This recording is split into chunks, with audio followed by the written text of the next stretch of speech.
Good evening. It is October 17th and about 9 o'clock.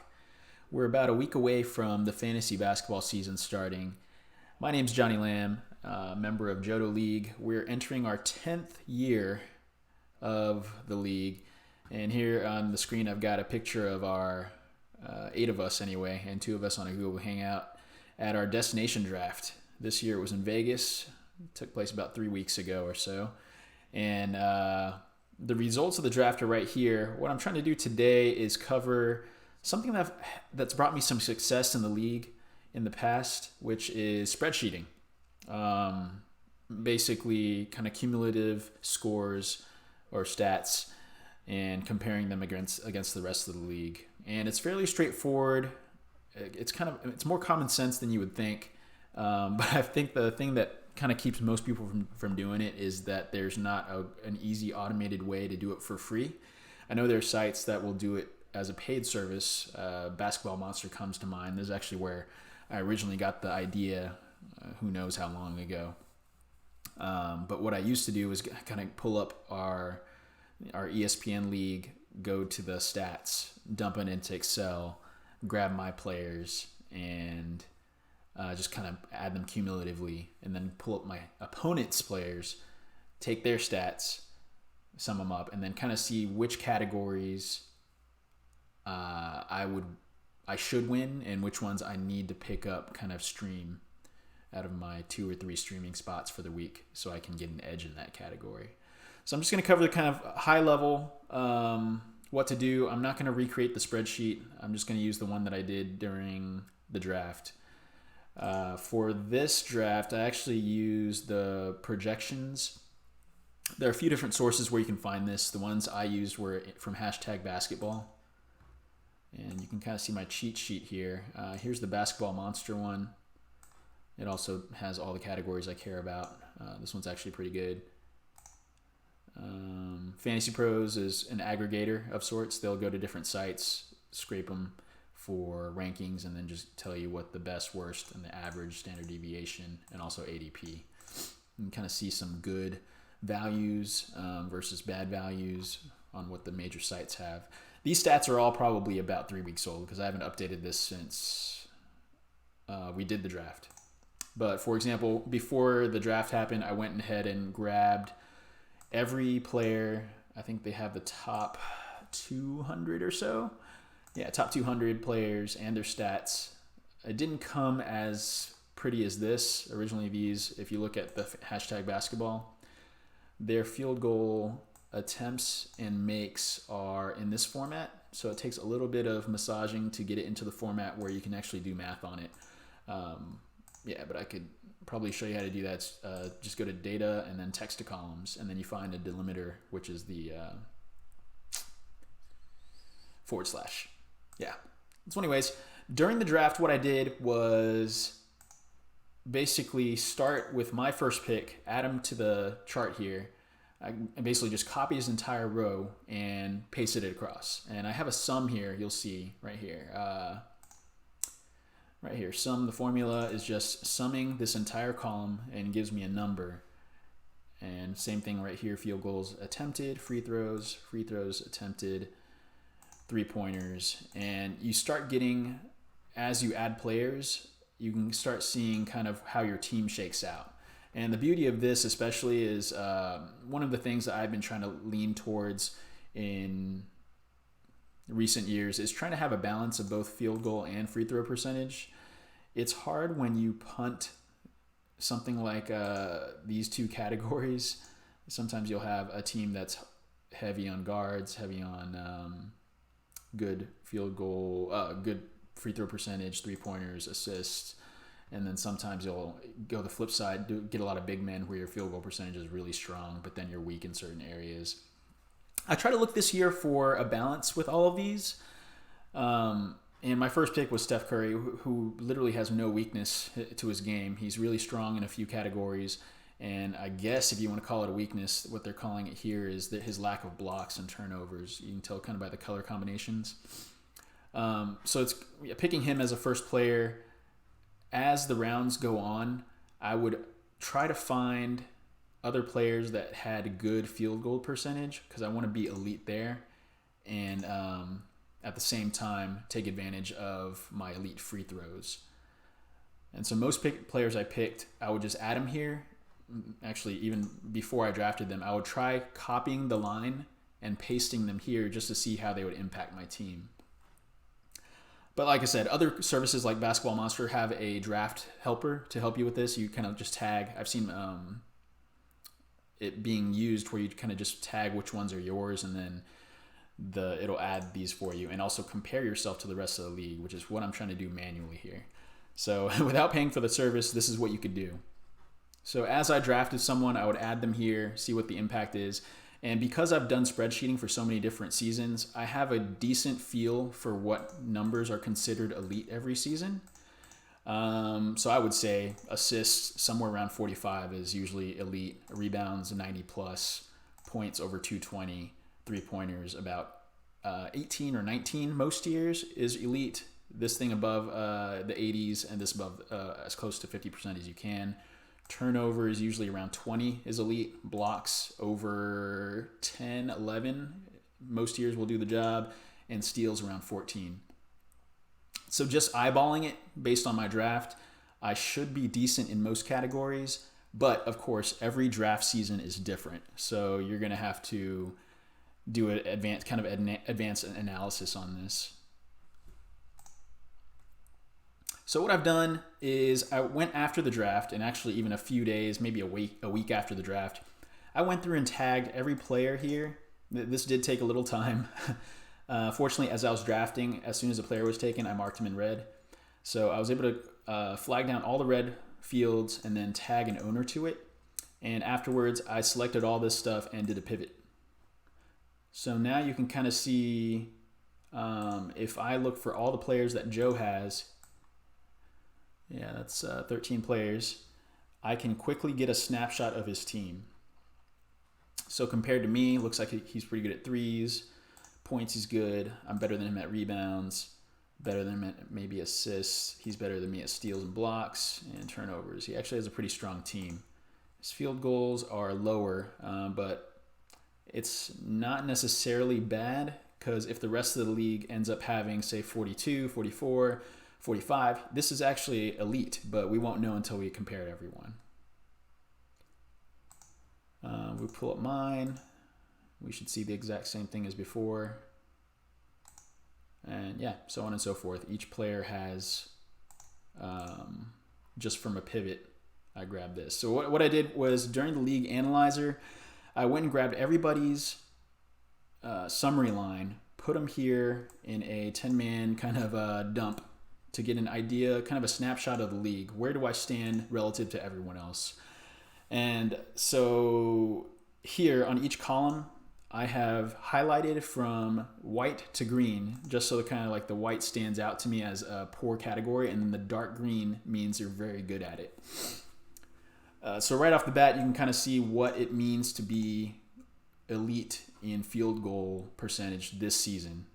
I mean, the other seasons, I don't know, this could be amazing, but it looks like this season it is not even, it might be average actually, because there are 1, 2, 3, 4 guys ahead of him and the rest below. So it's, middle of the pack, Ronnie would be with his 48%.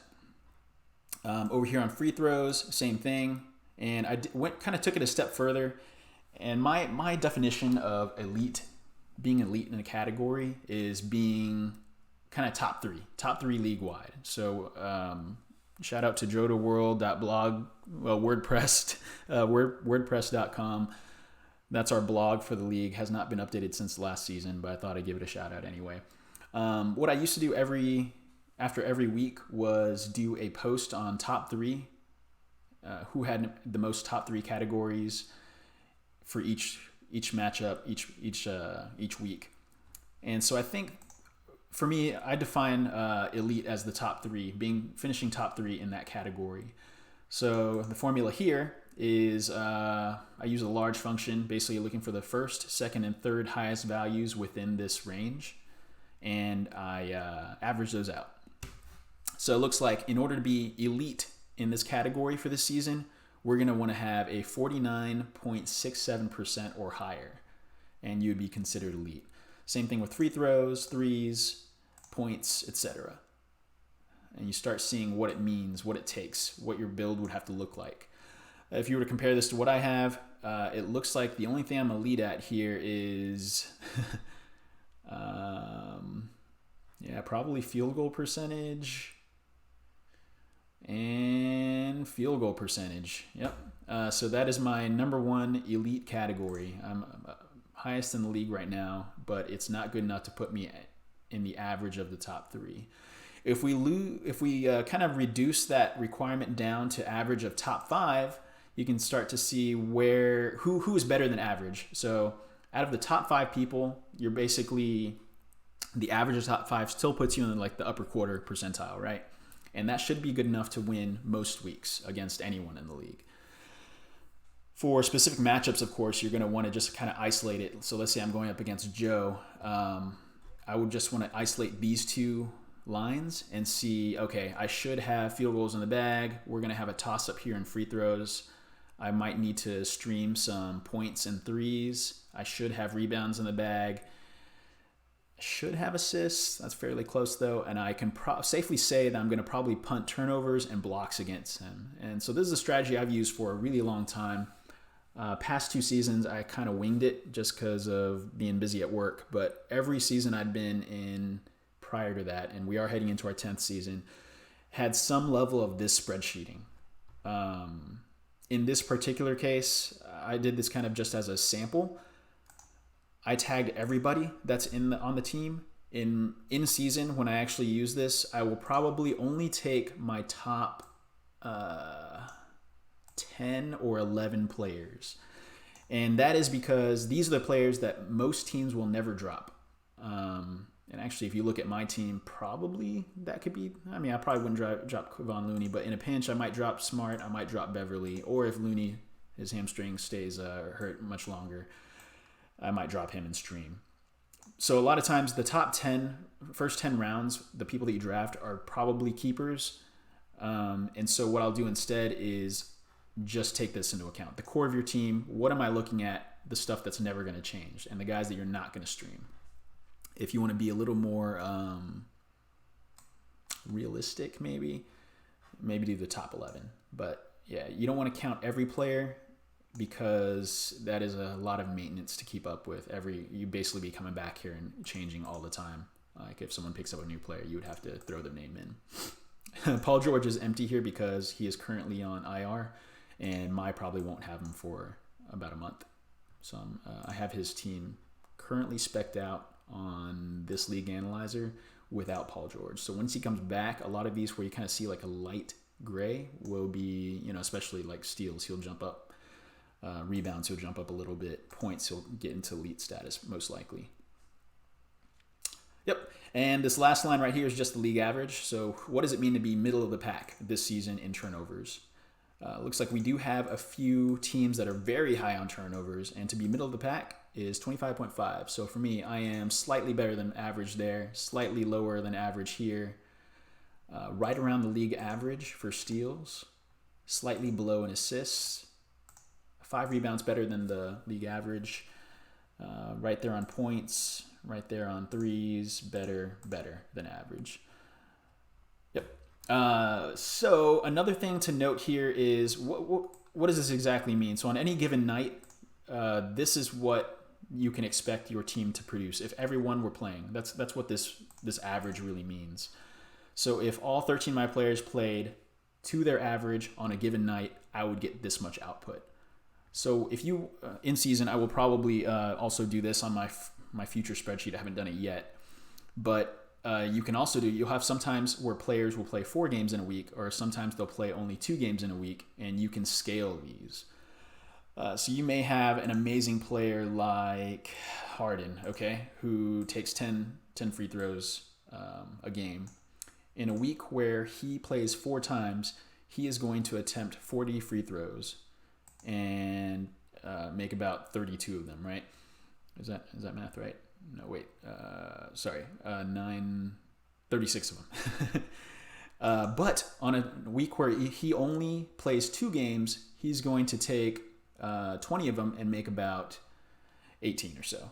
And so his impact to your field goal percentage that week is going to be reduced because he's only playing 2 games, and his raw numbers are going to be less. So for a guy where you're normally thinking, oh, Harden's going to tank my turnovers, he's going to give me tons of steals, decent assists, and really carry me on free throws. If he plays only 2 times, then you have to account for that too. So in season, I will adjust this to where I have number of games played and then scale these numbers, these projections accordingly. Yeah, that's pretty straightforward what it is, and it's really easy when you just pivot and get all your data. The only thing is kind of maintenance. So I would say if you wanted to invest in, let's say, Basketball Monster, and you trust in their projections, that might be a service worth paying for. But otherwise, yeah, this is the manual process. You would just dump stats and then continually assign them to whoever they are. There's probably a fancy way to do this if you're an Excel guru. I've been doing this pretty manually since forever. The most assistance I've ever gotten is conditional formatting and pivoting. Yeah, pretty straightforward. Over here, there we go, is another level of analysis for me. I looked at every team, and for every time that they were better than average. Oh, sorry, this is better than top 5. So this would be, I guess, top quarter-ish. How many categories they were elite at. And so you can kind of see here, Mike is not better than the top 5 average in any category. He is as middle of the pack as it gets. Doesn't mean his team is bad, because if you look over here on being better than average, he is better than average league-wide in rebounds, assists, and block.